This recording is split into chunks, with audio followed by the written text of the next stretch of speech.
Assalamu alaikum warahmatullahi wabarakatuh. Karibu sana katika channel yetu ya Al-Madrasa Siratun Nabawiyya inapatikana hapa Mto Pepo kwa mjini Magharibi Zanzibar. Na leo tupo katika harakati za kufanya usafi katika uwanja wetu ambao tunatarajia kuja kufanya sherehe zetu za kukaribisha mwaka mpya wa Kiislamu Muharram.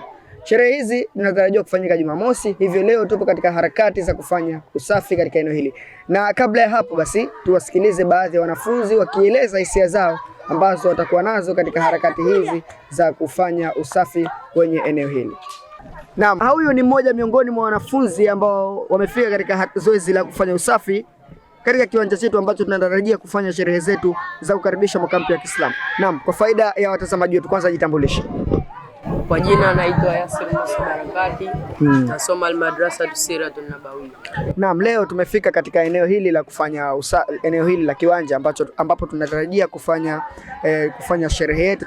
Ni zipi hisia zako juu ya tukio hili la kufanya usafi kwenye kiwanja chetu? Hisia zangu, naona wanafunzi wameshiriki katika eneo la kusafisha na wameshiriki vizuri katika kusafisha, na kama ndio unavyoona mpaka sasa hivi wanaendelea. Ndio. Na vipi, je, kuna watu wa nje ambao wanashiriki kwenye harakati hizi za kufanya usafi hapa, labda wanakuja kusaidia au inakuwaje? Ndio, jana tulikuwa nao wadau wa nje waliokuwa ambao wanatusaidia kusafisha. Na tulipiga hatua kubwa sana katika kusafisha, lakini leo tupo wanafunzi kama wanafunzi. Okay, asante sana, nashukuru.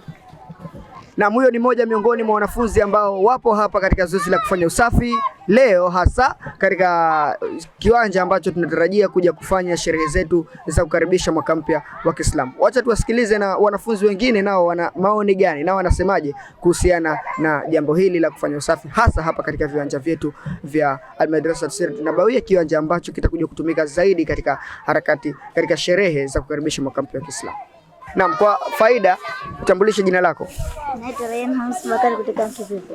Rayyan Hamis Bakari kutoka hapa Mto Pepo, mwanafunzi wa Al-Madrasa Siratun Nabawiyya.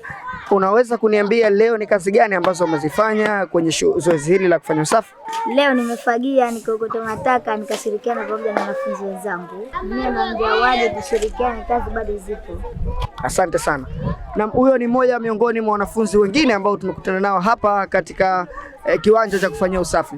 Basi ni vizuri sana nawe mtazamaji kuja kushirikiana nasi kwenye sherehe hizi za kukaribisha mwaka mpya wa Kiislamu ambazo zitafanyika siku ya Jumamosi. Mimi ni Abubakar Musa, asante sana na karibu sana.